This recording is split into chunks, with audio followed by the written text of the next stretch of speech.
Assalomu alaykum aziz do'stlar, xabarlar kanaliga xush kelibsiz. Agar kanalda yangi bo'lsangiz, podpisatsiya va qo'ng'iroqcha tugmalarini bosib kanalga obuna bo'ling.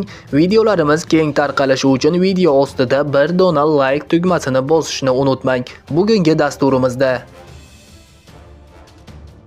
Sovet askarlariga o'zga sayyoraliklar hujum qilib, ularni toshga aylantirgan AQSh razvedkasi. Shular haqida batafsil videoda. AQSh Markaziy razvedka boshqarmasi Merebe Sovet askarlari noma'lum uchar jism tarqatgan nurdan toshga aylanib halok bo'lgani haqidagi hisobotni e'lon qildi. Maxfiylik chiqarilgan hujjat boshqa veb-saytda e'lon qilindi. Xabarga ko'ra 1991-yilda Sovet ittifoqi parchalangan va Mixail Gorbachyov iste'foga chiqqanidan keyin AQSh razvedkasi KGBning ko'plab materiallarini, jumladan Sibirdagi harbiy qismga noma'lum uchar jism hujumi haqida 250 sahifali faylni olgan. Faylda nafaqat hujjatli fotosuratlar va chizmalar, balki voqea guvohlarining ko'rsatmalari ham bo'lgan, jumladan 1989-1990-yillarda Sovet harbiy obyektlaridan biri ustida likopcha ko'rinishidagi noma'lum uchar jism paydo bo'lgan. Unga yer-havo sinfidagi raketa bilan zarba berilgan.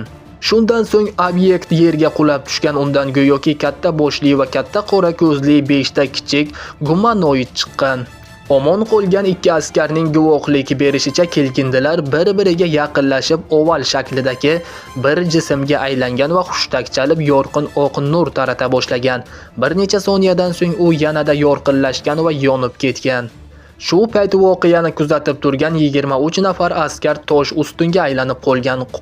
Faqat ikkita askar tirik qolgan, chunki ular soyada turgan va chaqnashdan ta'sirlanmagan. Hisobotda ta'kidlashicha, noma'lum uchar jism va tosh qotgan askarlar qoldiqlari Moskva yaqinidagi maxfiy ilmiy tadqiqot institutiga olib kelingan. Razvedka vakillarining aytishicha, agar bu ma'lumotlar haqiqatga to'g'ri kelsa, hodisa o'ta xavfli holatdir. Sibirdagi hodisa haqida avval hech qanday rasmiy xabar berilmagan. Hisobotda ma'lumot manbai sifatida Ternopol oqshomi gazetasining Kosmik qasos sarlavhasi ostida qayta chop etilgan maqola ko'rsatilgan.